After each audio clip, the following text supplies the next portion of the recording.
An overwhelming consensus, I think, in today's meeting, the congressional leaders, that defaulting on the debt is simply not an option. It's disappointing that our discussions in the congressional Republicans have not been willing to discuss raising revenues, but the policy differences between the parties should not stop Congress from avoiding default. I made clear again today's meeting that default is not an option.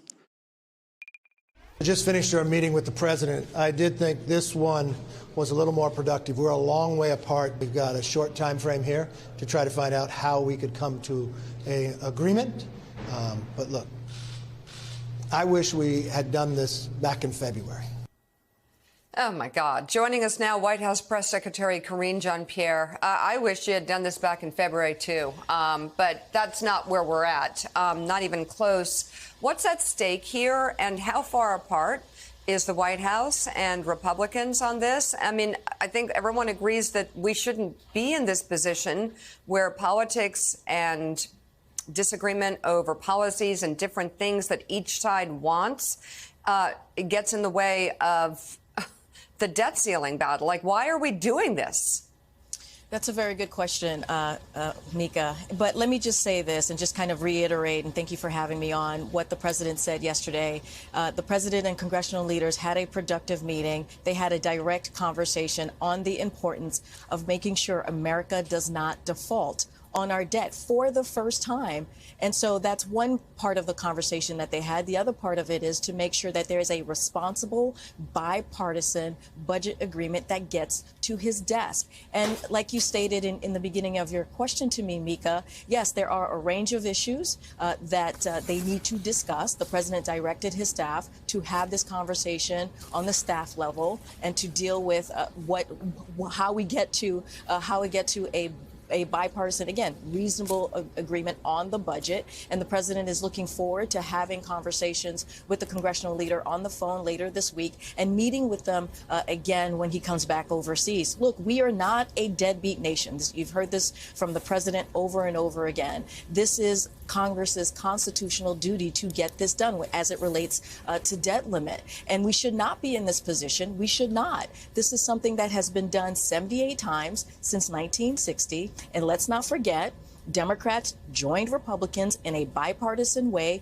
putting politics aside 3 times in the last administration, the Trump administration, to get this done. So this is where we are. We have an ex-date from the Treasury Department on what needs to get done before that date is passing and getting done the debt limit, which Congress could do. They could have done this a long time ago. And Karine, good morning. It's good to see you. Mitch McConnell said the same yesterday, by the way. We're not going to default. There's going to be a deal, but that it is Speaker McCarthy and the president who are the key to this. One of the things on the table that Republicans want out of this deal is federal work requirements for federal aid programs like Medicaid and SNAP. In other words, you'd have to show employment for a certain number of hours a week in order to get supplemental food or to get Medicaid. Progressives have said that is a non-starter for them.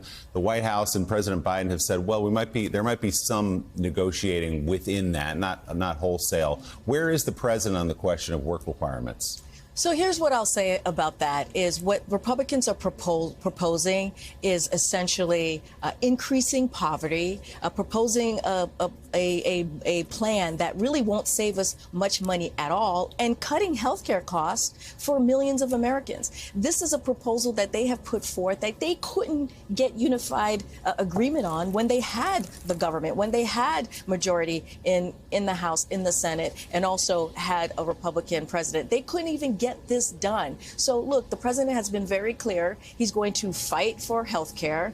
He's going to fight for programs that American families truly need just to make ends meet. But that's the proposal that they're putting in front of us, Willie. Hey, Karine, good morning. It's Jonathan. It's no small thing for a president to cancel a portion of a foreign trip. He, of course, is still going to the G7 in Japan, but no longer making the stops in Australia and Papua New Guinea. And I know that's a region that the administration has said you really want to focus on, in part to curb China's rising influence. So take us behind the scenes, if you will, and just what went into the decision for the president to opt to not make the second part of this trip?